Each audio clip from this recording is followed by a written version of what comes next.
مطالعے کے شوقین حضرات کے لیے بہترین کتابوں کا مطالعے سے چنے گئے الگ الگ رنگ کے الگ خوشبو کے بہترین مواد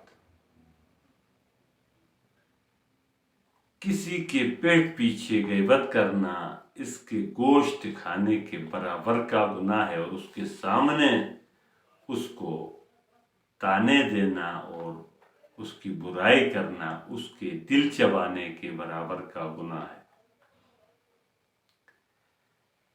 انسان اس دنیا کی تقدیر ہے، یہ اچھا ہو جائے تو دنیا اچھی ہو جائے۔ بتو کا کافر نے مضبوط کڑا پکڑا تو لفظ کافر حقیر نہیں ہوا۔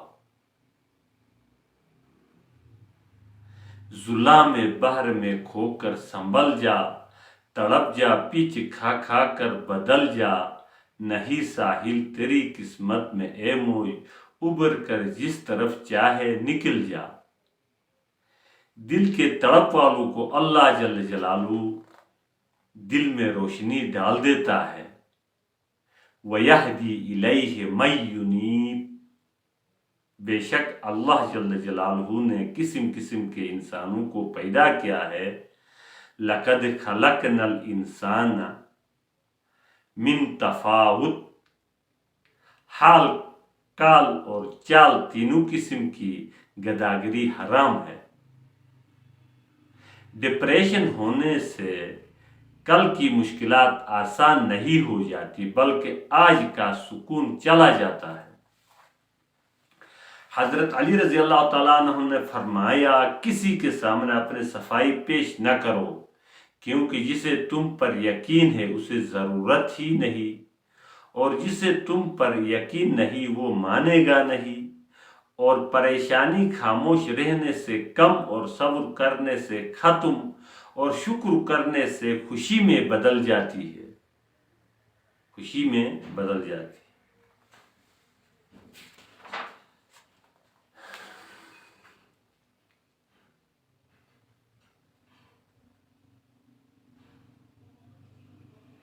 زمین اور آسمان کے درمیان 18 کروڑ سال کی مسافت ہے۔ جب صحابہ کرام اسلام کو فالو کرتے تھے تو وہ فاعل تھے، اب ہم اسلام کو چھوڑ کر مفعول بن گئے۔ ہمیشہ لوگوں کو نئی تخلیق اور نئے الفاظ چاہیے ہوتے ہیں، پرانے الفاظ پر کشش لہر پیدا نہیں کر سکتے مگر قرآن۔ دوسروں کی خامیوں پر نظر رکھنے سے وہ خامیاں منتقل ہو جاتی ہے، اور خوبیوں پر نظر رکھنے سے وہ خوبیاں آپ کی ذات میں منتقل ہو جاتی ہے۔ شاگردی اور نگرانی سے تجربہ حاصل ہو جاتی ہے۔ انفرادی فکر سے پہلے اجتماعی فکر کرنے سے انفرادیت اجتماعیت کے ساتھ خود بخود حل ہو جاتی ہے۔ خود اعتماد پر ہر کوئی اعتماد رکھتا ہے۔ ترقی کا راز اہم بننے کی امنگ یا بھوک ہے۔ حضور صلی اللہ علیہ وسلم نے باغی لوگوں کے دلوں پر محنت کی۔ دلوں پر محنت کرنا حضور صلی اللہ علیہ وسلم کی اولا طریقہ ہے۔ کامیاب لوگ منصوبہ پہلے چھوٹا بناتے، پھر اگلا منصوبہ پر کام کرتے اور پھر اثاثے بناتے، پھر آمدنی اور مضبوط مستقبل۔ پہلے دماغ میں علم کو جگہ دے کر خود اس کا استاد بن جائے تو وہ علم آپ کو بچے دینا شروع کر دے گا۔ نہ کر شکوہ مقدر کا، مقدر آزماتے جا۔ نہ ڈر منزل کی دوری سے، قدم آگے بڑھاتے جا۔ بے غیرت آدمی کا تلاوت بھی مزہ نہیں دیتا، اور غیرت مند کا گالی میں بھی مزہ آتا ہے۔ یہ کسی دانشور کا قول ہے۔ دنیا میں 80% لوگ غیبی مدد شامل حال کرتے ہیں۔ اپنی غصے کو پالنا سیکھ، یہ بڑی کام کی چیز ہے۔ مارنے سے کوئی بڑا نہیں بنتا، دماغ ہمیشہ اوپر ہوتا ہے۔ ہم ناکام اس لیے ہوتے ہیں کہ ہم کامیابی تلاش کرتے ہیں، قابلیت کی تلاش نہیں کرتے۔ عربی لوگ ہزاروں برس سے تجربے کو عقل پر فوقیت دیتے آ رہے ہیں۔ اللہ جل جلالہ بھی تجربے کی بنیاد پر تمام انبیاء کرام کو نبوت دی کہ اپنے زندگی کے چوتھائی حصہ گزار چکنے کے بعد ان کی داڑیاں سفید ہو چکی تھی، اللہ جل جلالہ کی طرف سے وحی نازل ہونی شروع ہو گئی۔ اس کا مطلب ہے کہ قدرت بھی تجربہ کار ہونے کی انتظار کرتی ہے۔ تجربہ انسان کو پختہ بناتا ہے اور اس کے اعتماد میں اضافہ کرنے کے بعد عقل کو بھی سلیم کرتا ہے۔ آپ کو زندگی میں زیادہ تر عقل مند لوگ غلطیاں کرتے دکھائی دیں گے، جبکہ تجربہ کار لوگوں کو اطمینان سے بیٹھا دیکھیں گے۔ یہ آپ کو چھلانگیں لگاتے نظر نہیں آئیں گے۔ کیونکہ تجربہ انسان کے اندر استحکام پیدا کرتا ہے۔ دنیا میں 99% لوگ اپنے دادا کے قبرے نہیں جانتے ہیں۔ آپ اپنے زندگی کے بہار میں ایکسرسائز کی عادت ڈالیں، یہ آپ کو بڑھاپے میں بستر پر نہیں گرنے دے گا، اور 25% بچت آپ کو آخری عمر میں محتاجی سے بچائے گی۔ اس لیے 25% اپنی کمائی سے محفوظ رکھے۔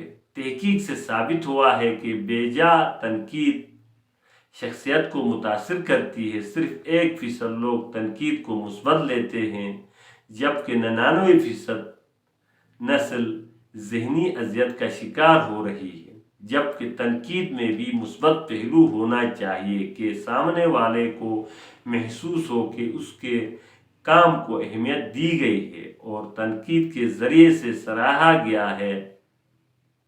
سراہے جانے سے تخلیقی عمل بڑھتا ہے اور جذبہ بہتر سے بہترین بنتا ہے۔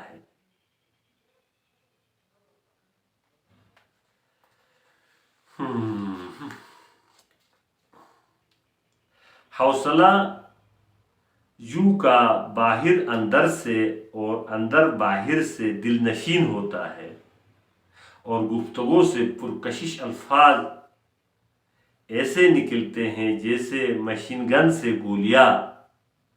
ٹارگٹ کے بغیر ترقی ناممکن ہے۔ انسان سے اس کی سوچ زیادہ طاقتور ہے۔ سقراط کا قول ہے یہ۔ کبھی سبق نہیں پڑھاتے، سقراط ہمیشہ سبق نہیں پڑھاتے تھے۔ اس کا طریقہ الگ تھا پڑھانے کا، کہ وہ ہمیشہ سوالات کرتے اور سوالات کے ذریعے ہی جواب طالب علم سے ہی برآمد ہو جاتی اور جواب کا امنگ آ جاتی۔ انسان میں جتنی زیادہ برداشت آ جاتی ہے، اتنی ہی پاور اس میں آ جاتی ہے۔ انسان کی پاور کا اندازہ اس کی حلم دے رہی ہوتی ہے۔ اچھے کام کرنے والوں کو ڈر نہیں ہوتا۔ پروٹوکول پسند لوگ ہمیشہ بزدل ہوتے ہیں۔ ذہین آدمی کنجوس نہیں ہوتا۔ یہ استاد بشارت اللہ داریل کا قول ہے۔ انسان کی اوسط عمر 60 سال میں 5,18,400 گھنٹے ہوتے ہیں۔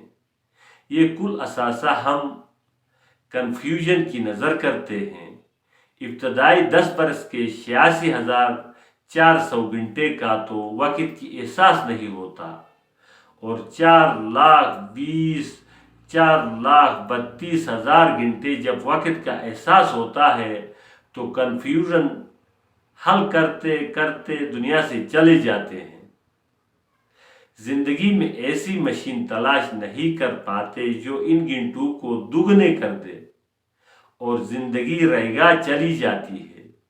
غلطی انسانی سوچ کی بنیاد ہے۔ دماغ سوچ کے ساتھ جڑا ہوا ہے۔ ہم آزمائش اور خطا سے سیکھتے ہیں۔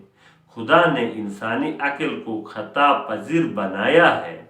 انسان کو زیادہ مواقع ملتے ہیں، لیکن ایک کو انتخاب کرنا ہوتا ہے، اور اس کا غلط انتخاب ترقی کی چابی ہے جو ایجادات کو جنم دیتی ہے۔ پھر انسان ذہن سے مسئلے پر سوچتا ہے تو کئی متبادل راستے اس کے ذہن میں آ جاتے ہیں۔ اسی طرح انسان سیکھتا ہے، اسی طرح مستقبل میں غلطیوں کو دور کرنے کی صلاحیت پیدا کرتا ہے۔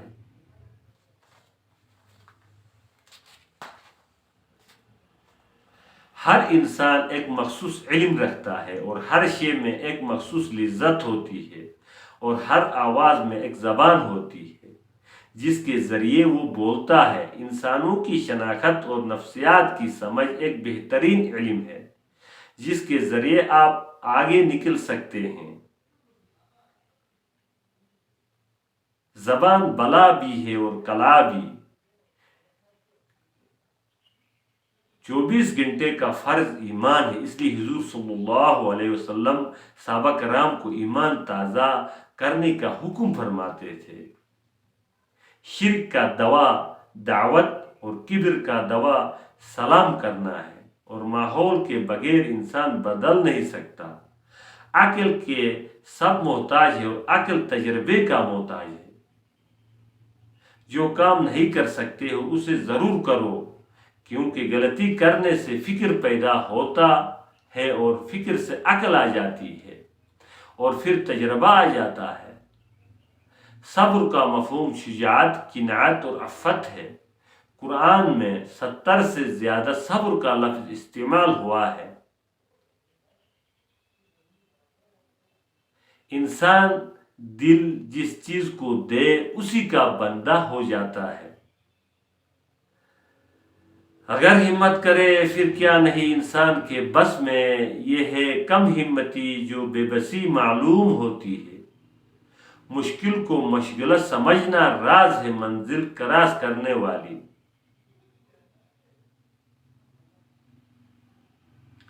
ایک ہوتا ہے پڑھنا اور ایک ہے سیکھنا، لیکن پڑھنے والا بھول جاتا ہے مگر سیکھنے والا کبھی بھی نہیں بھولتا۔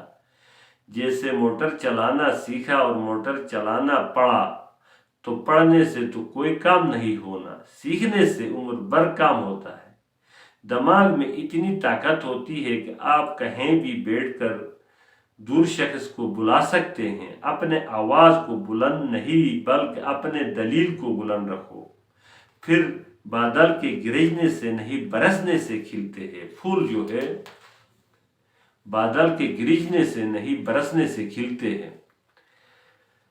انسان کی حفاظت اس کی موت کرتی ہے، جب تک موت نہیں آتی اس کی بال باغا نہیں ہو سکتا۔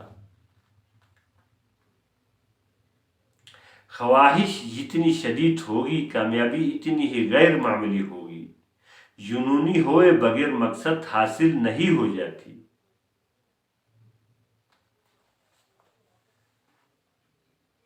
ناکام لوگ اپنے غلطی تسلیم نہیں کرتے۔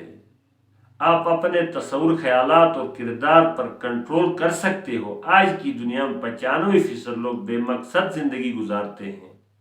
کامیاب لوگوں کو علم ہوتا ہے کہ وہ کیا بننا چاہتے ہیں۔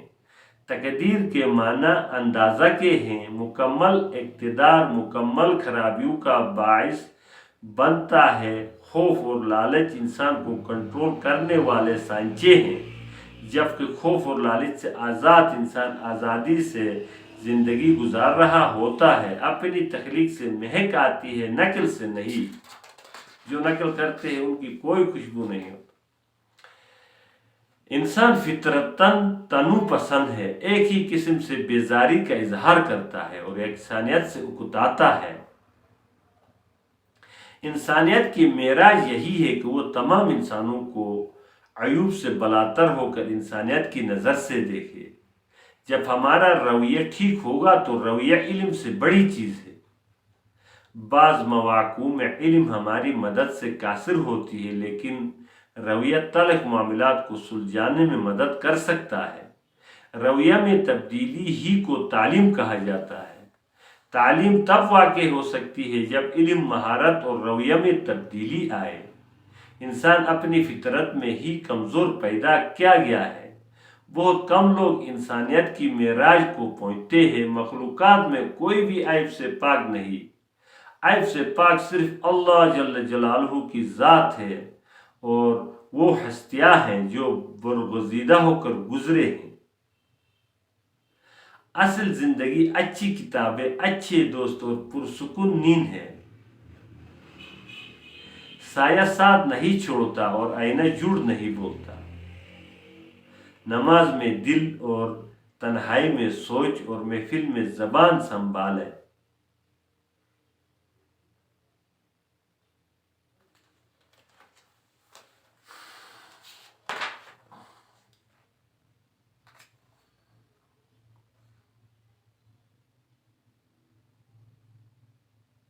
شکوک و شبہات گمراہی میں ڈال دیتے ہیں۔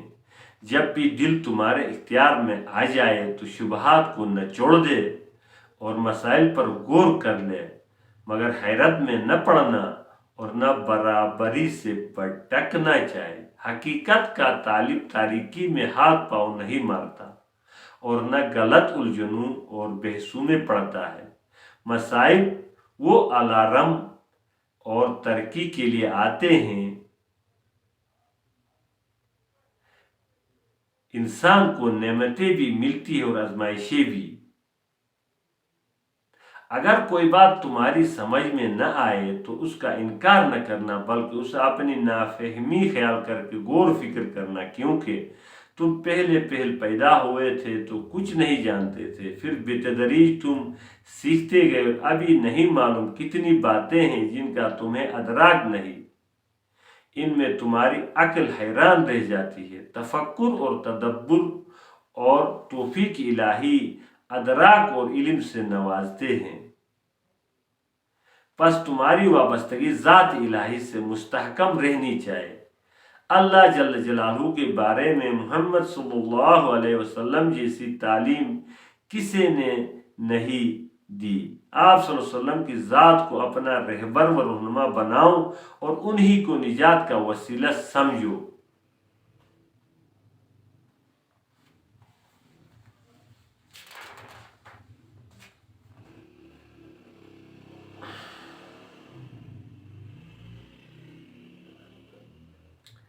حضرت عبداللہ بن رواحہ رضی اللہ اور حضرت کعب بن مالک رضی اللہ حضور صلی اللہ علیہ وسلم کے سامنے اشعار پڑھا کرتے تھے۔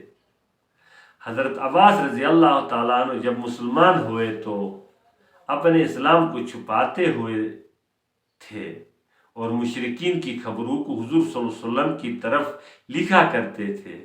اسی طرح حضرت انس بن ابی مرثد گنوی رضی اللہ تعالیٰ عنہ مقام اوطاس میں حضور صلی اللہ علیہ وسلم کی طرف سے جاسوس تھے۔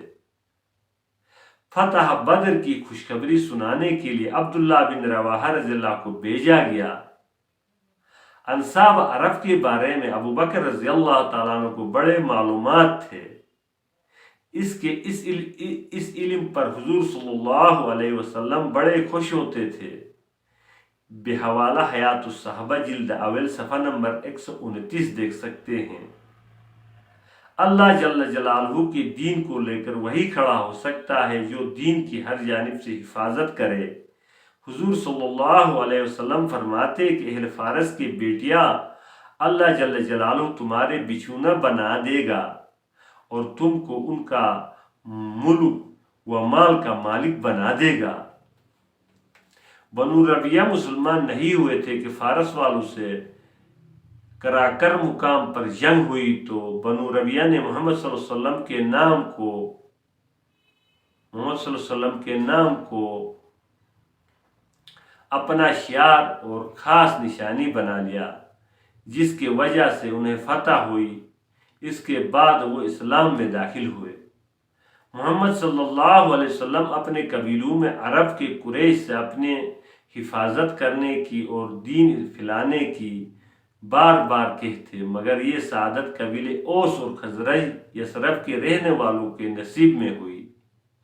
سب سے پہلی حضور صلی اللہ علیہ وسلم کی ملاقات اوس اور خزرج کے 6 آدمیوں سے ہوئی، جن کے نام عبداللہ بن رواحہ، نعمان بن حارثہ، سعد بن ربیع، عبادہ بن صامت، ابو الحیثم، اسعد بن زرارہ سے ملاقات مینا کے دنوں میں جمرہ عقبہ کے پاس رات کے وقت ہوئی اور قرآن سنایا نبی صلی اللہ علیہ وسلم نے تو ان کے دل نرم پڑ گئے اور اسلام قبول کر لیا۔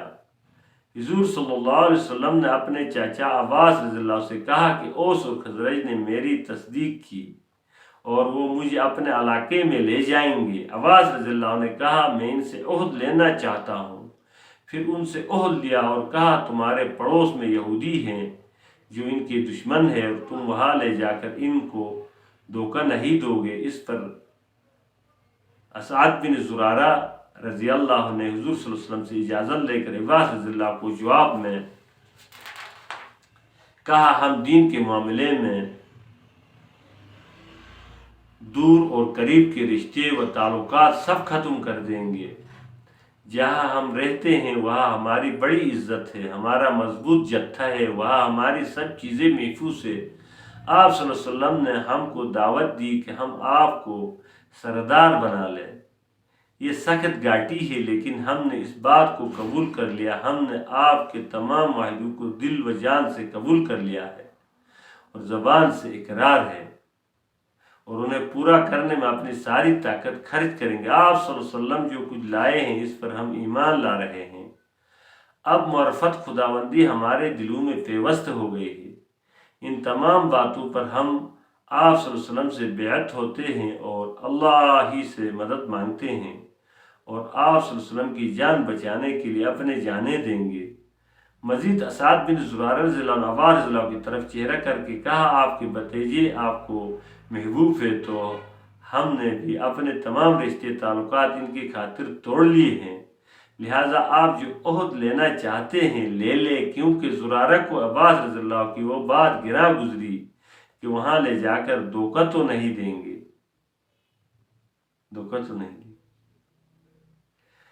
بنی مالک بن کنانہ کے ایک آدمی کہتے ہیں کہ رسول صلی اللہ علیہ وسلم ذوالمجاز کے بازار میں لوگوں کو توحید کی دعوت دیتے اور پیچھے سے ابو جہل مٹی پھینکتے اور کہتے یہ آدمی تم کو تمہارے دین سے ہٹا دے گا۔ طارق بن عبداللہ رضی اللہ فرماتے ہیں ذوالمجاز بازار میں آپ صلی اللہ علیہ وسلم دعوت دیتے پھرتے اور پیچھے سے ابی لہب آپ صلی اللہ علیہ وسلم کو پتھر مارتے۔ آپ صلی اللہ علیہ وسلم کی ایڑیا اور پنڈلیاں زخمی کر رکھا تھا۔ بحوالہ حیات الصحابہ جلد اول صفحہ نمبر 135/136۔ اللہ جل جلالہ کی طرف سے قریبی رشتہ داروں کو دعوت کا حکم اور حضور صلی اللہ علیہ وسلم نے کھانا پکوایا اور 30 یا 39 ہاشمیوں کو بلایا۔ اسی طرح کھانا سیر ہو کر کھایا تو آپ صلی اللہ علیہ وسلم نے 3 دفعہ کہا تم میں سے کون میرے ساتھ دینے کے لیے بیعت کرتا ہے؟ اس مطالبہ میں تینوں دفعہ علی رضی اللہ تعالیٰ عنہ کھڑا رہا۔ آپ صلی اللہ علیہ وسلم فرما دیتے بیٹھ جاؤ۔ علی رضی اللہ کہتے ہیں میں تیسری دفعہ کھڑا ہوا تو حضور صلی اللہ علیہ وسلم نے کہا تم اے علی یعنی میں چھوٹا پتلی ٹانگ موٹا پیٹ تھا۔ حیات الصحابہ جلد اول صفحہ نمبر 139۔ حضور صلی اللہ علیہ وسلم جب بھی لشکر جہاد کے لیے روانہ فرماتے تو نصیحت فرماتے کہ لوگوں سے الفت پیدا کرو، ان کو اپنے سے مانوس کرو، ان کے بیوی بچے مال جائیداد اور ان کے مردوں کو قتل کر کے میرے پاس لانے سے بہتر ہے وہاں کے رہنے والوں کو مسلمان بنا کر میرے پاس لے آؤ، مجھے زیادہ محبوب ہے۔ پہلے دعوت پھر جنگ۔ ایک لشکر نے لات اور عزا کو پوجنے والوں کو قبیلے سمیت حملہ کر کے قید کر لیا اور بچوں سمیت حضور صلی اللہ علیہ وسلم کی خدمت میں لے آئے تو قیدیوں نے حضور صلی اللہ علیہ وسلم سے کہا انہوں نے دعوت دیے بغیر ہم پر حملہ کیا۔ حضور صلی اللہ علیہ وسلم نے تصدیق کے بعد ان کو ان کی امن کی جگہ واپس کر دیا۔ حیات الصحابہ جلد اول صفحہ نمبر 147۔ ابو امامہ رضی اللہ جس کا نام سدی تھا، خواب میں انہیں جنت کا پانی پلایا گیا جو نیم بیہوشی میں تھا، تا حیات اسے پیاس نہیں لگی۔ قبیلہ بنو حارث بن عقاف اکثر مخالف سے غالب آتے تھے۔ جب خالد رضی اللہ کے ہاتھ مسلمان ہو کر وفد حضور صلی اللہ علیہ وسلم کی خدمت میں حاضر ہوئے تو آپ صلی اللہ علیہ وسلم نے ان سے دشمن پر غالب آنے کے راز اور وجہ پوچھا تو انہوں نے کہا ہم متحد رہتے ہیں اور ایک دوسرے سے جدا نہیں ہوتے اور کسی پر ظلم کرنے میں پہل نہیں کرتے۔ تو آپ صلی اللہ علیہ وسلم نے فرمایا تم ٹھیک کہتے ہو۔ پھر حضرت قیس بن حسین رضی اللہ تعالیٰ عنہ کو ان کا گورنر مقرر فرمایا۔ حیات الصحابہ جلد اول صفحہ نمبر 156۔ خالد بن ولید رضی اللہ عنہ نے فارس کے راجاؤں کو خط میں لکھا کہ اسلام میں داخل ہو جاؤ یا ہمارا ضمیع بن کر آگے جانے کے لیے راستہ دو، ورنہ ہماری جماعت کو موت ایسی پیاری ہے جیسے تم کو زندگی۔ روم میں ابو سفیان تجارت کی غرض سے آئے تھے۔ ہرقل شاہ روم نے بلا کر ابو سفیان سے محمد صلی اللہ علیہ وسلم کے بارے میں پوچھ گچھ کی اور کہا یہ نبوت کی نشانی ہے کہ خاندان اونچا ہو اور جھوٹ کبھی نہ بولے اور اس کے پاس کوئی جائے تو کبھی واپس نہ آئے۔ اور ہرقل نے مزید کہا کہ یہ نبوت کی علامت ہے کہ تمام رسول قوم کے اعلیٰ نسب میں مبعوث ہوتے ہیں، کیونکہ ابو سفیان نے کہا تھا کہ وہ ہم سب میں اونچا خاندان ہاشم میں سے ہے۔ اس پر ہرقل شاہ روم نے انکشاف کیا کہ محمد صلی اللہ علیہ وسلم میرے نیچے کی زمین کے بھی مالک ہوں گے، لیکن آخری انجام ہرقل کی کفر پر ہوئی جس کی وجہ بادشاہت بچانے کی لالچ تھی۔ ہرقل سے ملاقات کے بعد ابو سفیان باہر نکلے اور کہا کہ ابی کبشہ کی بڑی چرچے ہو رہے ہیں، دور دور تک نبی پاک صلی اللہ علیہ وسلم کے غیر معروف کسی رشتہ دار کے نام ابی کبشہ تھا، اس لیے اسے ابی کبشہ کہتے تھے۔ روم کے بادشاہ کو کیسر کہتے جس کا نام ہرقل تھا، اور فارس کے بادشاہ کو کسرا کہتے اور اس کا نام ہرمز تھا۔ شاہ فارس کسرا ہرمز نے حضور صلی اللہ علیہ وسلم کی قاصد شجاع بن وہب رضی اللہ کے ہاتھ سے کھل لیتے ہی محمد صلی اللہ علیہ وسلم کے نام پڑھ کر ٹکڑے ٹکڑے کر دیے تو شجاع بن وہب رضی اللہ تعالیٰ عنہ حضور صلی اللہ علیہ وسلم کے پاس پہنچے تو حضور صلی اللہ علیہ وسلم نے خبر سن کر فرمایا کسرا ہرمز شاہ فارس نے اپنے ملک کے ٹکڑے ٹکڑے کر دیے۔ کسرا ہرمز شاہ فارس کے دو قاصد حضور صلی اللہ علیہ وسلم کے پاس داڑھی کاٹ کر مونچھیں بڑھا کر آئے تھے۔ حضور صلی اللہ علیہ وسلم نے اس کی وجہ پوچھا تو انہوں نے کہا ہمارے رب ہرمز کے حکم یہی ہے۔ رسول صلی اللہ علیہ وسلم نے فرمایا میرا رب کا حکم ہے کہ داڑھی بڑھائے اور مونچھیں کتروائے۔ بحوالہ حیات الصحابہ جلد اول صفحہ نمبر 178۔ اور ان کو کہا تمہارے دونوں شاہان کو میرے رب نے قتل کر دیا۔ اسی ٹائم کیسر کسرا دونوں قتل ہو گئی تھے۔ حضور صلی اللہ علیہ وسلم عام لوگوں میں بلا خوف خطر چلتے تھے اور ان کا لباس سیدھا سادہ اور صاف ہوتا تھا۔ ان کے سامنے لوگ اپنا آواز بلند نہیں کرتے تھے۔ اسکندریہ کا بادشاہ مکوکس کے نام خط توحید دے کر حاتب بن ابی بلتا کو بھیجا۔ مکوکس نے ہدیہ کے طور پر ایک کھچر دو باندیا جس میں حضرت ماریہ کی بیٹی رضی اللہ تعالیٰ عنہ جن کی بطن سے ابراہیم رضی اللہ تعالیٰ عنہ پیدا ہوا تھا، اور دوسری باندی حضور صلی اللہ علیہ وسلم نے محمد بن قیس رضی اللہ عبدی کو دے دی تھی۔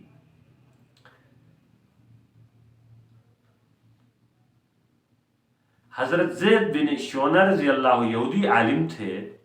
اسلام سے پہلے حضور صلی اللہ علیہ وسلم سے قرضہ کے بہانے گردن سے پکڑ کر کہا تھا کہ وہ دو نشانیاں جو نبوت کی علامت ہے پہچاننے کے لیے بعد مشرف اسلام ہوا، اور زید بن شونہ رضی اللہ تعالیٰ نے اپنا آدھا مال حضور صلی اللہ علیہ وسلم کی امت کے لیے وقف کیا جو کہ مدینہ میں سب سے زیادہ مالدار تھے۔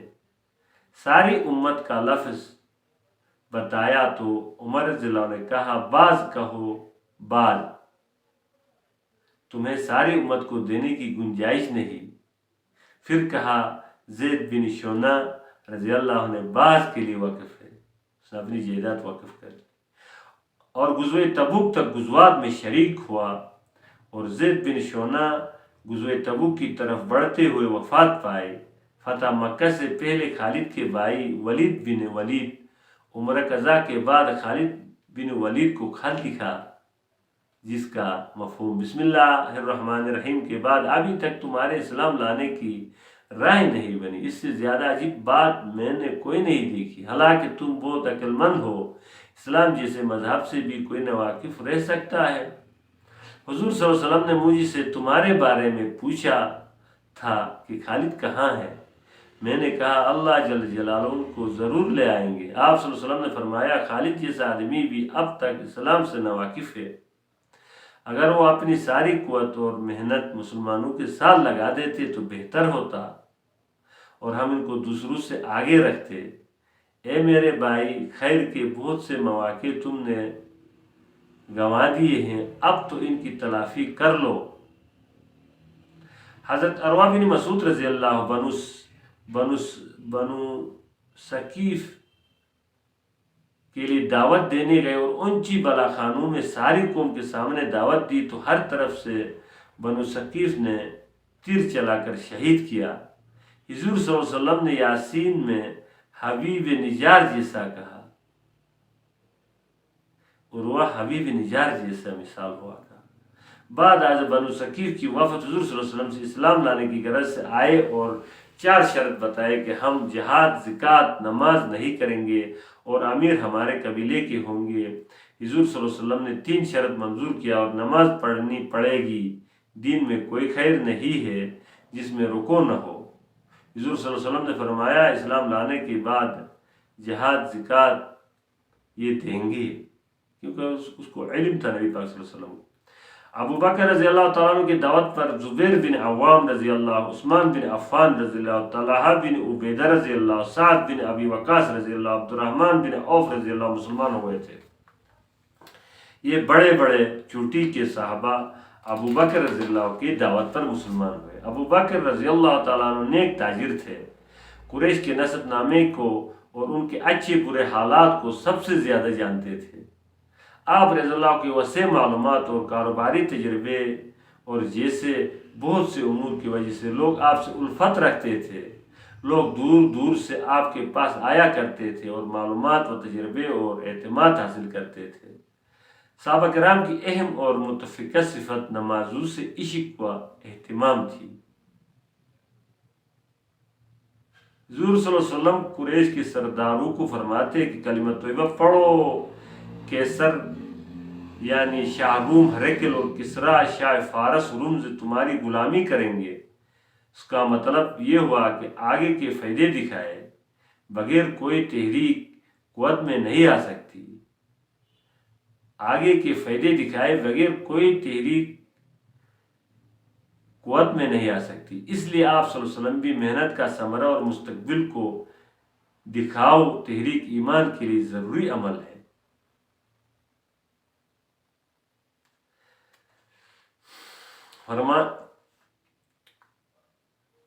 فرمایا عجم میں جو کھانے پینے کی چیزیں ہیں، مزید نبی صلی اللہ علیہ وسلم نے فرمایا عجم میں جو کھانے پینے کی چیزیں وہ تمہیں نظر نہیں آتی۔ اللہ جل جلالہ کی قسم اگر ہم لوگوں پر جہاد فرض نہ ہوتی، خالد بن ولید کی ترغیب جہاد ہے یہ، اور خالد بن ولید رضی اللہ تعالیٰ عنہ مجاہدین کو، ہیروز کو اپنے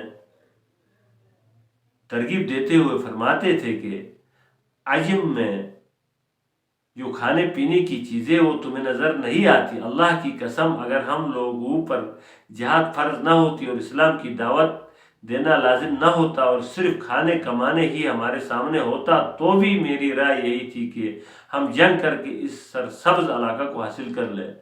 جو جہاد چھوڑ کر گھروں میں رہ گئے ہیں، بھوک اور تنگ دستی ان کا حصہ میں ہے، اس طرح ترغیب دیتے تھے۔ صوبان رضی اللہ تعالیٰ عنہ حضور صلی اللہ علیہ وسلم کا غلام تھا۔ جب حضور سے بیعت پر شرط کی گئی کہ کسی سے کوئی سوال یعنی بھیک نہ مانگو گے تو صوبان رضی اللہ عنہ نے پوچھا اس سے کیا ملے گا؟ آپ صلی اللہ علیہ وسلم نے فرمایا جنت۔ اس کے بعد ابو امامہ رضی اللہ تعالیٰ عنہ کہتے ہیں کہ میں نے صوبان رضی اللہ تعالیٰ عنہ کو مکہ کے بڑے مجمع میں دیکھا کہ وہ سواری پر سوار ہوتے تھے ان کا کوڑا گر جاتا اور بعض دفعہ وہ کوڑا ان کو پکڑانا چاہتا تو بھی وہ اس سے کوڑا نہ لیتے بلکہ خود سواری سے نیچے اترتے اور کوڑا کو اٹھا لیتے۔ یہ بھی حوالہ اخرجہ طبرانی اور حیات الصحابہ حصہ اول صفحہ نمبر 314 میں ذکر ہے۔ ایک روایت میں رسول صلی اللہ علیہ وسلم نے 6 دن انتظار کروا کر کہ میں تمہیں بتاؤں گا کہتے ہوئے 7ویں دن فرمایا اچھی طرح سمجھ لینا، تم کو ہر معاملہ میں چاہیے لوگوں کے سامنے کا ہو یا پوشیدہ اللہ جل جلالہ سے ڈرنے کی تاکید کرتا ہوں۔ جب تم سے کوئی گناہ ہو جائے تو فوراً نیکی کر لو۔ تیسرا بات، کسی سے کوئی چیز نہ مانگنا حتیٰ کہ گرے کوڑے کو بھی اٹھا کر دینے کو نہ کہنا، اور امانت ہرگز نہ لینا۔ یہ 4 باتیں کی۔ حضور صلی اللہ علیہ وسلم کی عادت تھی کہ جب بھی کوئی گھبراہٹ کی بات پیش آتی تو آپ صلی اللہ علیہ وسلم فوراً نماز کی طرف متوجہ ہو جایا کرتے تھے۔ ابو بکر رضی اللہ تعالیٰ عنہ پوری محنت اور اعتدال سے چلنا انسان کو منزل مقصود تک جلدی پہنچا دیتا ہے۔ دشمن کے قاصد کا قیام مختصر رکھو ورنہ وہ تمہارے حال سے واقف ہو جائیں گے۔ رات کو اپنے ساتھیوں کے ساتھ بات چیت کیا کرو تاکہ خبریں معلوم ہو۔ جس کو غافل پاؤ اس کی اچھی طرح سرزنش کرو۔ زندگی کی فرصت میں عمل میں پیش قدمی کرو۔ ابو بکر رضی اللہ ہجرت حبشہ کے ارادے سے چلے تو راستے میں برق العماد کے مقام پر قبیلہ کارا کے سردار ابن دغنہ ملے اور کہا تم مہمان نواز ہو،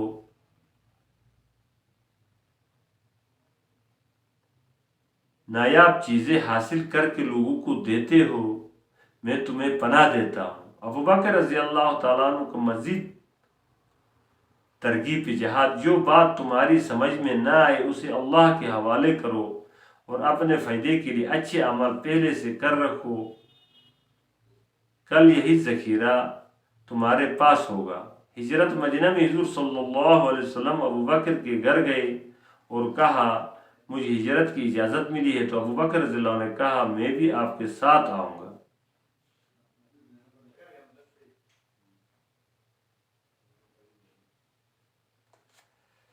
ابو بکر رضی اللہ تعالیٰ عنہ جس کی اللہ مدد نہیں کرتا وہ رسوا ہو جاتا ہے،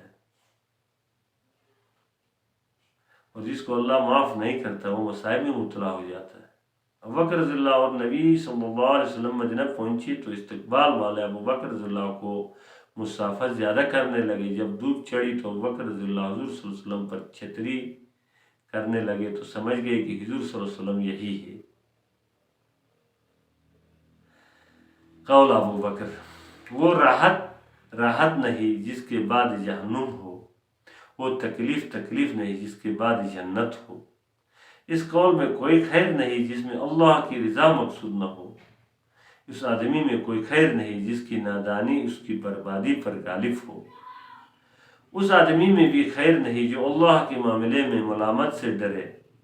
لوگوں نے اپنے موتوں کو دوسروں کے لیے سمجھ رکھا ہے اور اپنے آپ کو بھول گئے۔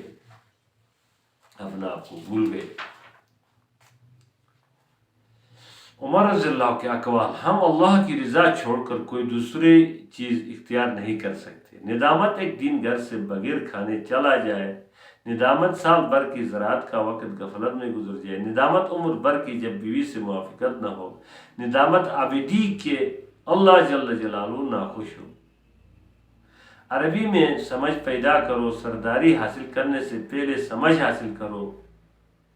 حکمت بڑی عمر پر موقوف نہیں ہے، وہ اللہ کا عطیہ ہے، جس عمر میں جس کو چاہتا ہے عطا کرتا ہے۔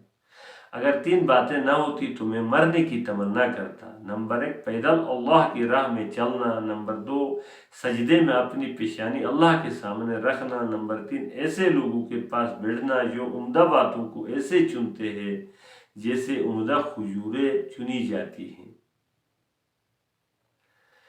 اپنے معاملہ میں ان سے مشورہ کرو جو اللہ جل جلالہ سے ڈرتے ہیں، اپنے دشمنوں سے علیحدہ رہو۔ حضرت عمر رضی اللہ عنہ حضور صلی اللہ علیہ وسلم سے اجازت مانگی کہ وہ ابن ابی کو قتل کرے، تو حضور صلی اللہ علیہ وسلم فرمائے اسے رہنے دو، اسے قتل کرنے سے لوگوں میں مشہور نہ ہو جائے کہ محمد صلی اللہ علیہ وسلم اپنے ساتھیوں کو قتل کر دیتے ہیں۔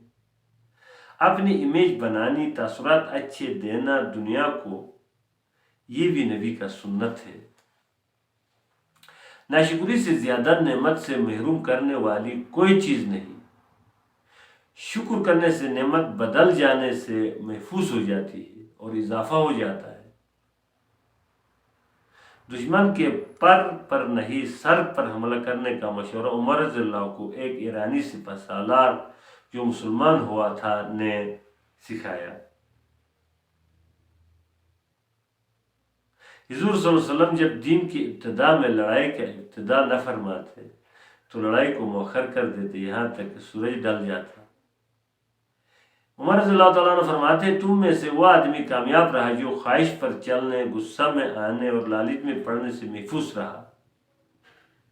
جنگ احد میں انس بن نضر رضی اللہ کے 80 سے زیادہ زخم آئے تھے۔ ان کی بہن ربی بنت نضر نے انگلیوں کے پوروں سے پہچانا تھا۔ یہ انس بن مالک رضی اللہ کے چاچا تھا۔ جنگ موتا میں جعفر بن ابی طالب رضی اللہ تعالیٰ عنہ کے جسم پر تیر تلوار کے 90 زخم آ گئے تھے۔ جنگ احد میں طلحہ رضی اللہ کو 70 سے زیادہ زخم آئے تھے اور عبد الرحمن بن عوف رضی اللہ کو 21 زخم آئے تھے۔ حضور صلی اللہ علیہ وسلم جنگ بدر کے دن عبیدہ رضی اللہ کی شہادت پر اس کی قبر وادی صغرا میں بنایا اور خود اس قبر پر اترے۔ اس سے پہلے آپ صلی اللہ علیہ وسلم کسی کی قبر پر نہیں اترے تھے۔ جو عتبہ کے مقابل لڑا تھا، عتبہ کو تو قتل کیا مگر خود بھی شہید ہو گئے۔ حیات الصحابہ بحوالہ حیات الصحابہ جلد اول صفحہ نمبر 645 دیکھ سکتے ہیں۔ عثمان رضی اللہ کے اقوال تعجب ہے اس پر جو تقدیر کو پہچانتا ہے پھر جانے والی چیز کا غم کرتا ہے۔ سب سے پہلے جس نے اللہ جل جلالہ کے اہل و عیال کے ساتھ ہجرت کی وہ عثمان بن عفان تھے۔ حبشہ ہجرت پر چلے گئے تو ان کے ساتھ رقیہ رضی اللہ بھی تھی۔ حضرت لوط علیہ السلام کے بعد پہلے شخص ہیں جنہوں نے اہل و عیال کے ساتھ ہجرت کی ہے۔ حضور صلی اللہ علیہ وسلم کوئی بھی حبشہ سے آتے تو ان کی خیر خبر پوچھتے تھے۔ عثمان رضی اللہ تعالیٰ عنہ نے فرمایا تعجب ہے اس پر جو اللہ جل جلالہ کو حق جانتا ہے اور پھر غیروں کا ذکر کرتا ہے اور ان پر بھروسہ کرتا ہے۔ جو لوگ گزر گئے ہیں ان سے عبرت حاصل کرو، غفلت نہ برتو کیونکہ تم سے غفلت نہ برتی جائے گی۔ تم دنیا کو اسی مقام پر رکھو جس پر اللہ جل جلالہ نے اسے رکھا ہے۔ دنیا بھروسے کے قابل نہیں ہے۔ اللہ جل جلالہ نے دنیا کو پھینکا ہوا ہے، اس لیے تم بھی اسے پھینکو۔ فانی دنیا پر باقی آخرت کو ترجیح دو۔ اقوال علی کرم اللہ وجہ مصیبت از خود ایک مقام پر پہنچ کر ختم ہو جاتی ہے۔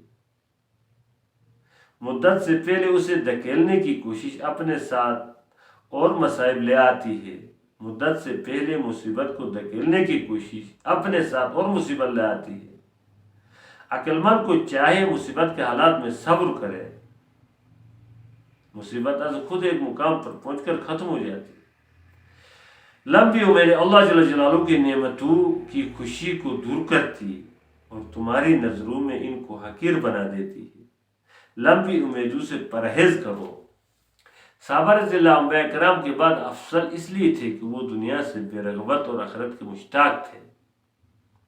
شریف کی پہچان یہ ہے کہ جب کوئی سختی کرے تو سختی سے پیش آتا ہے اور جب اس سے کوئی نرمی کرے تو نرم ہو جاتا ہے۔ کمینے سے جب کوئی نرمی کرے تو سخت ہو جاتا ہے اور جب کوئی سختی کرے تو ڈھیلا ہو جاتا ہے۔ کبھی خوش کلامی سے نقصان ہو جاتا ہے اور ملامت کرنے سے فائدہ ہو جاتا ہے۔ کہاوتیں اور مثالیں عقل مندوں کے لیے بیان کی جاتی ہے، نادانوں کو ان سے کوئی فائدہ نہیں حاصل ہوتا۔ کبھی اچانک سب کام درست ہو جاتے ہیں اور کبھی طلبگار ناکام رہتے ہیں۔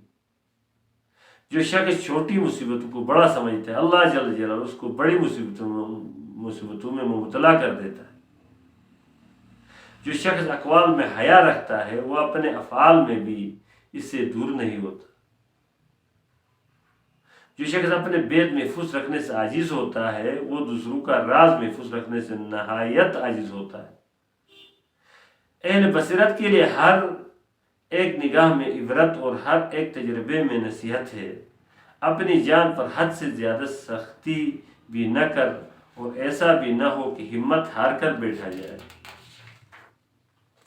آپ صلی اللہ علیہ وسلم طواف کر رہے تھے۔ آپ صلی اللہ علیہ وسلم کے نقل اتار کر قریش کے لوگ طعنہ دے رہے تھے۔ تیسری طواف تک صبر کیا اور آپ صلی اللہ علیہ وسلم نے پھر فرمایا، اے جماعت قریش، کیا تم سن رہے ہو؟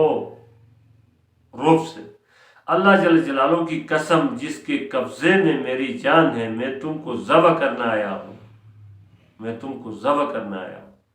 جو ایمان نہ لائے گا وہ آخر قتل ہوگا۔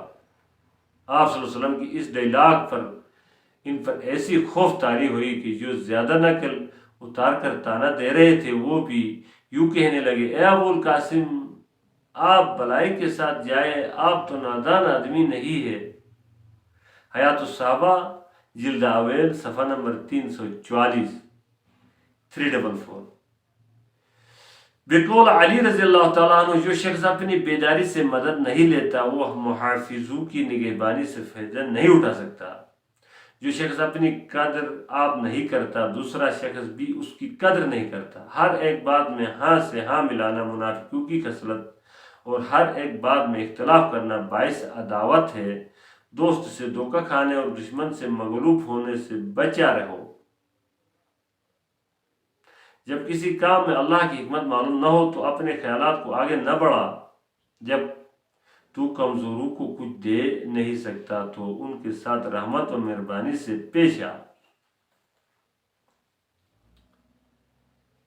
سب سے زیادہ وحشت تکبر ہے، سب سے زیادہ بزرگی خوش اخلاقی ہے۔ حضور صلی اللہ علیہ وسلم کا گھر عقبہ بن ابی معیط ابی لہب کے گھر کے درمیان تھا۔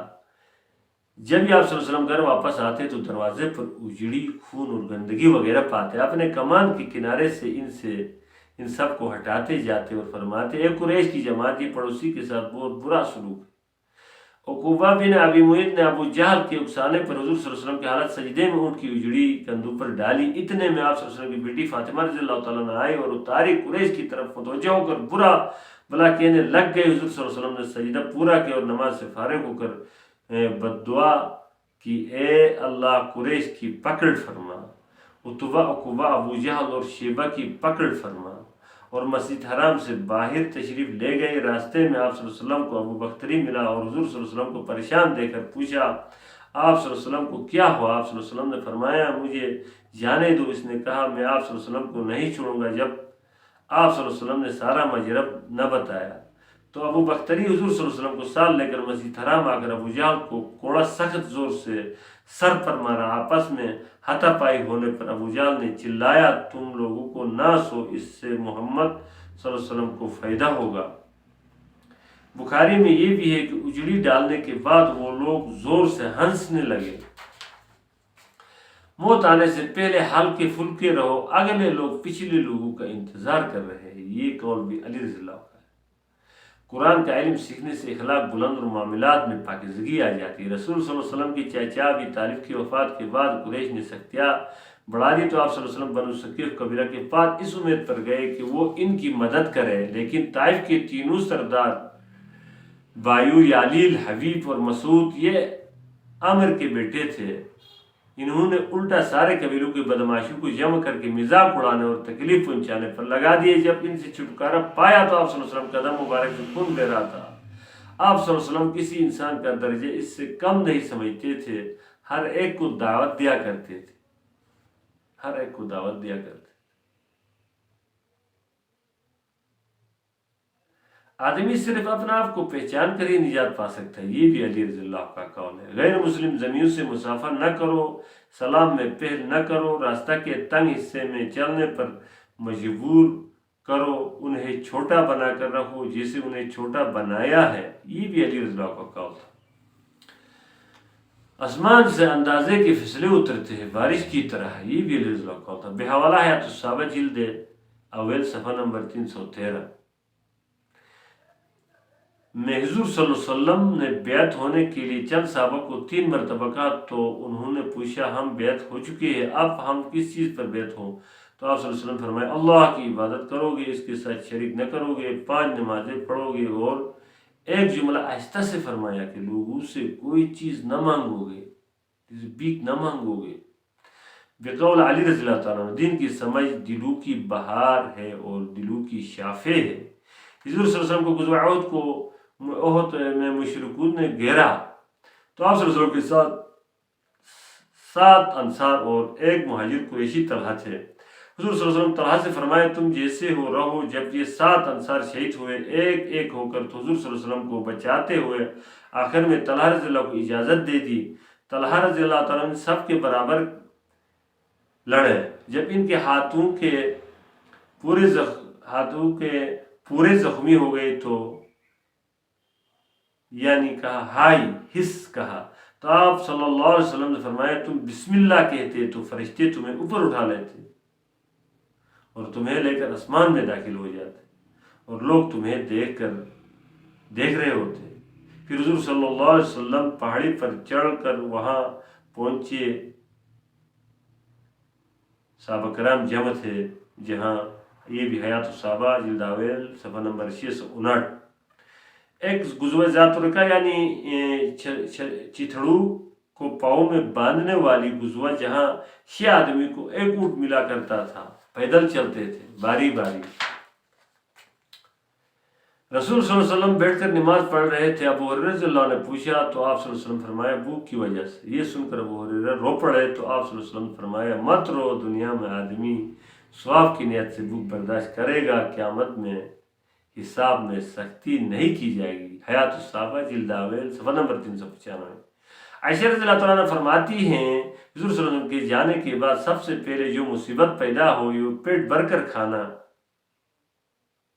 جب کوئی قوم پیٹ بھر کر کھاتی ہے تو ان کے بدن مضبوط اور دل کمزور ہو جاتے ہیں اور ان کی خواہشات بے قابو ہو جاتی ہے۔ حیات الصحابہ جلد اویل صفحہ نمبر 400۔ حضرت مسروق رضی اللہ تعالیٰ عنہ فرماتے ہیں میں عائشہ رضی اللہ کی خدمت میں حاضر ہوا، آپ رضی اللہ تعالیٰ عنہ نے میرے لیے کھانا منگایا اور فرمایا میں جب بھی پیٹ بھر لیتی ہوں اور رونا چاہوں تو رو سکتی ہوں، کیونکہ مجھے وہ حال یاد آ جاتا ہے جس حال پر رسول صلی اللہ علیہ وسلم نے اس دنیا کو چھوڑا تھا۔ اللہ کی قسم آپ صلی اللہ علیہ وسلم نے ایک دن میں روٹی اور گوشت 2 مرتبہ پیٹ بھر کر نہیں کھایا۔ میں آپ صلی اللہ علیہ وسلم کی پیٹ پر ہاتھ پھیرتی اور روتی یا رسول اللہ صلی اللہ علیہ وسلم آپ پیٹ بھر کر کھا لیتے تو کیا ہوتا، پیٹ بھر کر کھا لیتے تو کیا ہوتا۔ آپ صلی اللہ علیہ وسلم فرماتے اے عائشہ میں درجہ میں اپنے پہلے گئے بھائیوں سے آگے ہونا چاہتا ہوں۔ ابن جریر فرماتے کہ انتقال تک رسول صلی اللہ علیہ وسلم نے 3 دن مسلسل پیٹ بھر کر گندم کی روٹی نہیں کھایا تھا۔ حضرت انس رضی اللہ تعالیٰ عنہ فرماتے ہیں کہ حضور صلی اللہ علیہ وسلم نے کبھی باریک چپاتی نہیں کھائی۔ حضرت فاطمہ رضی اللہ تعالیٰ عنہ نے ایک مرتبہ آپ صلی اللہ علیہ وسلم کو جو کی روٹی کا ٹکڑا پیش کیا تو آپ صلی اللہ علیہ وسلم نے فرمایا یہ پہلا کھانا ہے جسے تیرے والد 3 دن بعد کھا رہے ہیں۔ ایک بار آپ صلی اللہ علیہ وسلم گرم کھانا نوش فرمایا اور الحمدللہ کہا اور کئی دنوں سے میرے پیٹ میں گرم کھانا نہیں گیا تھا کہا۔ حضور صلی اللہ علیہ وسلم فرمایا بہت سے لوگ دنیا میں اپنا خواہشات پوری کر کے اپنا اکرام کر رہے ہیں لیکن وہ اپنی توہین کر رہے ہیں، اور بہت سے لوگ اللہ کے حکموں پر چل کر بظاہر اپنی توہین کر رہے ہیں لیکن وہ حقیقت میں اپنا اکرام کر رہے ہیں۔ قیامت کے دن ان کو راحت اور عزت ملے گی۔ رسول اللہ صلی اللہ علیہ وسلم کی عادت تھی کہ جو بھی آپ صلی اللہ علیہ وسلم کے ساتھ بھلائی کرتا آپ صلی اللہ علیہ وسلم اسے اس کا بدلہ دینا پسند فرماتے تھے۔ ابو ایوب انصاری رضی اللہ تعالیٰ عنہ کی دعوت کھانے کے بعد اگلے دن انہیں ایک باندی دے دی اور فرمایا اس سے اچھا سلوک کرنا، ہم نے اس میں خیر دیکھی ہے۔ ابو ایوب رضی اللہ تعالیٰ عنہ اسے گھر لا کر آزاد کر دیا، کیونکہ نبی پاک صلی اللہ علیہ وسلم نے اچھا سلوک کرنے کا کہا، اس سے اچھا سلوک کیا ہو سکتا، اس کو آزاد کر دیا۔ سعد بن ابی وقاص رضی اللہ تعالیٰ عنہ فرماتے ہیں کہ مکہ میں ہمیں تنگی اور تکلیف برداشت کرنے کی عادت پڑ گئی تھی۔ میں نے رات کو اونٹ کے چمڑے کے ٹکڑے جلا کر پیس کر پانی کے ساتھ پھانک کر 3 دن اسی پر گزارا کیا۔ بے حوالہ حیات الصحابہ جلد اویل صفحہ نمبر 404 آپ دیکھ سکتے ہیں۔ اکثر غزوات میں ہمارا کھانا ببل اور کیکر کے پتے ہوا کرتے تھے، ہم بنگڑیاں کرتے تھے بکریوں کی طرح۔ مقداد بن اسود رضی اللہ تعالیٰ نے 10 مہمانوں میں تھے جو حضور صلی اللہ علیہ وسلم 10 کر کے تقسیم کرتے، یہ حضور صلی اللہ علیہ وسلم کے حصے میں آئے تھے۔ حضور صلی اللہ علیہ وسلم کی ایک بکری تھی جس کا دودھ دو کر تقسیم کی جاتی، دوران تقسیم حضور صلی اللہ علیہ وسلم کا حصہ رکھا ہوا تھا۔ مقداد رضی اللہ تعالیٰ نے پی لیا، یہ سوچا کہ وہ انصار کے ہاں کھائیں گے۔ حسب دستور رسول صلی اللہ علیہ وسلم آئے اور نماز پڑھی اور برتن پر نظر رکھا تو خالی تھا، تو دعا کیا، اے اللہ جو مجھے پلائے تو اسے کھلا، اسے پلا۔ مقداد رضی اللہ تعالیٰ نے بکری کی طرف چلا تو تھن میں دودھ تھا، لا کر حضور صلی اللہ علیہ وسلم کو پلائے۔ آپ صلی اللہ علیہ وسلم نوش فرما کر مقداد کو دیا۔ مقداد رضی اللہ دوبارہ سیر ہو کر پیا، مگر اپنی حرکت پر اتنا ہنسی کے مارے لوٹ پوٹ ہو گیا اور زمین کی طرف جھک گیا۔ تو آپ صلی اللہ علیہ وسلم نے فرمایا کہ اے مقداد بن اسود، یہ تیری حرکتوں میں سے ایک حرکت ہے، تو مقداد رضی اللہ عنہ نے جو کچھ کیا تھا آپ صلی اللہ علیہ وسلم کو سنایا۔ حیات الصحابہ جلد اول صفحہ نمبر 306 میں آپ دیکھ سکتے ہیں۔ غزوہ خندق کے رات حضور صلی اللہ علیہ وسلم نے 3 مرتبہ دشمنوں کی خبر لانے والا قیامت کے دن میرا ساتھی ہوگا، مگر بھوک اور سردی کی وجہ سے کوئی کھڑا نہیں ہو سکا، یہاں تک کہ تیسری مرتبہ اے حذیفہ رضی اللہ کہہ کر بلایا۔ عبداللہ بن مسعود رضی اللہ تعالیٰ عنہ فرماتے ہیں کہ حضور صلی اللہ علیہ وسلم نے مسلمانوں کے چہروں میں بھوک کے آثار دے کر فرمایا، ان قریب تم صبح و شام سرید کا پیالہ کھانے کو ملے گا۔ صحابہ رضی اللہ عنہ نے فرمایا، اسی وقت ہم بہتر ہوں گے؟ تو آپ صلی اللہ علیہ وسلم نے فرمایا، نہیں، آج تم اس دن سے بہتر ہو، اس دن سے بہتر ہو۔ حیات الصحابہ جلد اول صفحہ نمبر 412۔ یرموک کی جنگ میں حبیب بن ابی ثابت رضی اللہ فرماتے ہیں کہ زخموں کو پانی دینے والے سے حارث بن ہشام رضی اللہ عنہ نے مانگا۔ جب پانی دینے والے اس تک پہنچا تھا کہ اکرمہ بن ابی جہل اس کی طرف دیکھا تو اسے دینے کے لیے کہا۔ اکرمہ نے پانی لیا ہی تھا کہ ان کی طرف عیاش رضی اللہ عنہ نے دیکھا تو اکرمہ رضی اللہ عنہ عیاش رضی اللہ کو دینے کے لیے کہا۔ عیاش رضی اللہ کے پاس پہنچا تھا کہ روح پرواز واپسی پر ان کی روح پرواز ہوئی تھی، واپسی پر اکرمہ کا بھی روح پرواز ہوئی تھی، اس کے پاس گیا تو، اور حارث کے پاس چلا گیا دوڑ کر تو پھر اس کا بھی روح پرواز ہو چکی تھی۔ یہ احساس، یہ جذبہ حیات الصحابہ جلد اول صفحہ نمبر 420 میں آپ دیکھ سکتے ہیں۔ حبشہ کے بادشاہ نجاشی کو چمڑے رشوت میں لے کر مکہ کے مشرکین جعفر رضی اللہ اور ان کے ساتھی لینے گئے۔ مکے کے مشرکین جو جعفر رضی اللہ تعالیٰ عنہ اور ان کے ساتھی ہجرت کر کے وہاں پناہ گزین تھے، ان کو زبردستی لینے گئے۔ تو جعفر رضی اللہ سے پوچھا بادشاہ نے، تو اس نے سورہ مریم کی تلاوت کی۔ نجاشی رویا اور کہا، یہ اسی نور سے نکلی جو موسیٰ علیہ السلام کلام لے کر آئے تھے۔ مشرکین عمر بن عاص کے وفد کو کہا، اپنے چمڑے لے کر چلے جاؤ، اپنے تحفے لے کر چلے جاؤ۔ بادشاہ نجاشی کو عمر بن عاص نے سجدہ کیا تھا، جعفر رضی اللہ عنہ نے نہیں کیا تھا۔ دربار میں جب پوچھا تو کہا، السلام علیکم، جنت والوں کا سلام ہے۔ 80 مسلمانوں کو لینے مشرکین نے نجاشی کے پاس عمر بن عاص عمارہ بن ولید گئے اور شرمندہ واپس آ گئے تھے۔ عمل کے ذریعے ذہنوں میں سوال لوگوں کو کرنے پر مجبور کرتے تھے، پھر جواب میں دل کھول کر دعوت تو ہی دیا کرتے تھے۔ جعفر رضی اللہ عنہ نے بھی نجاشی سے کہا، ہمارے رسول صلی اللہ علیہ وسلم اللہ کے علاوہ کسی کو سجدہ کرنے سے منع فرماتے ہیں۔ عمر اور عمارہ کو نجاشی نے کہا، یہ مسلمان تمہارے غلام ہے یا مقروض ہے؟ انہوں نے کہا، نہیں۔ پھر تم چلے جاؤ، ان کا راستہ چھوڑ دو۔ جب حضور صلی اللہ علیہ وسلم کا مدینہ ہجرت کے بعد غلبہ ہو گیا تو خیبر کے فتح کے بعد جعفر رضی اللہ مدینہ آئے اور موتا کی جنگ میں عیسائیوں سے لڑتے ہوئے شہید ہوئے۔ سعد بن معاذ رضی اللہ کے جنازے سے واپسی پر حضور صلی اللہ علیہ وسلم کے آنسو داڑھی پر بہہ رہے تھے۔ حیات الصحابہ جلد اول صفحہ نمبر 507۔ قبیلہ اوس اس بات پر فخر کرتی کہ ان کے آدمی حنظلہ بن راہب رضی اللہ عنہ کو فرشتوں نے غسل دلایا، اور سعد بن معاذ کی لاش کو شہید کی مکھیوں نے حفاظت کی، اور عاصم بن ثابت کی گواہی 2 کے برابر قرار دی گئی۔ اس پر خوش تھے قبیلہ اوس، اور قبیلہ خزرج اس بات پر فخر کرتی تھی کہ حضور صلی اللہ علیہ وسلم کے دور میں قرآن کا مکمل حفظ کرنے کی سعادت خزرج کے آدمی زید بن ثابت رضی اللہ تعالیٰ عنہ، ابی بن کعب رضی اللہ تعالیٰ عنہ، معاذ بن جبل رضی اللہ تعالیٰ عنہ اور ابو زید رضی اللہ تعالیٰ عنہ شامل تھے۔ اور معاذ بن جبل رضی اللہ عنہ کو تو نبی علیہ السلام کی زندگی میں فتاوے کا بھی اجازت تھا۔ ابن ابی اور مالک بن دخنش منافقوں کی مہاجرین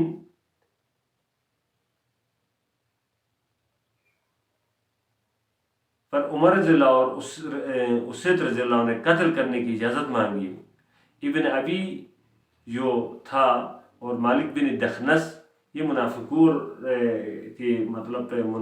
کی مہاجرین اور ایرے غیرے سے کہتے تھے کہ پر حضرت عمر رضی اللہ اور اسید رضی اللہ نے قتل کرنے کی اجازت مانگی تو سفر کو بلا دستور حضور صلی اللہ علیہ وسلم دوپہر کو جاری رکھنے کا حکم دیا اور 72 گھنٹے جاری رکھا۔ رات دن چلنے سے سب کے جذبات ختم ہوئے۔ نبی علیہ السلام کا وہ جنگی جیسے آج کل فوج روٹ مارچ کرتی ہے، خوب روٹ مارچ کرایا۔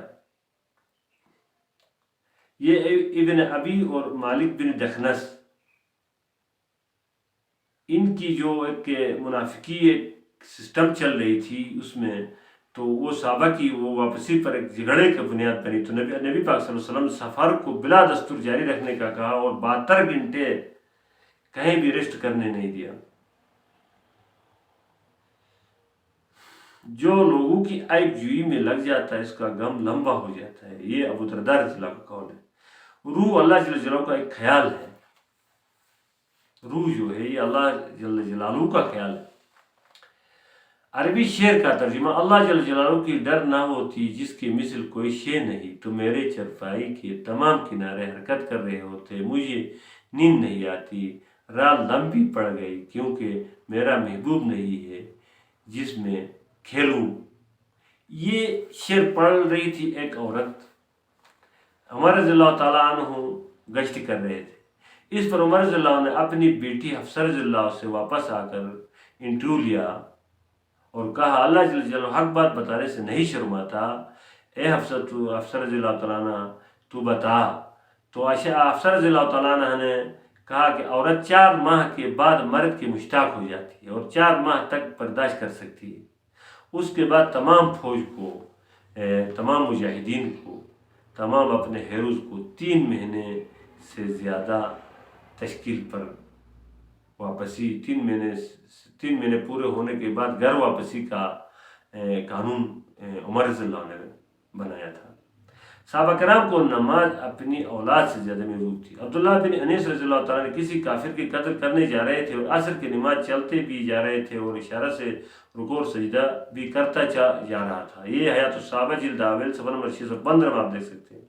شارو مراکل کے بعد ایک دانشور سردار نے کہا تھا کہ ہم اس لیے شکست کھائے جاتے ہیں کہ وہ مسلمان رات کو عبادت کرتے ہیں اور دن کو روزہ رکھتے ہیں۔ ابی سفیان کے پوچھنے پر ہندا نے کہا کہ مسجد حرام میں نے اتنی عبادت ہوتے کبھی نہیں دیکھا، ساری رات مسلمان رکوع اور سجدے میں گزاری۔ ایمان کی ملاقات اللہ کے سامنے جھک جانا اور اس کے فیصلوں پر صبر کا نام ہے۔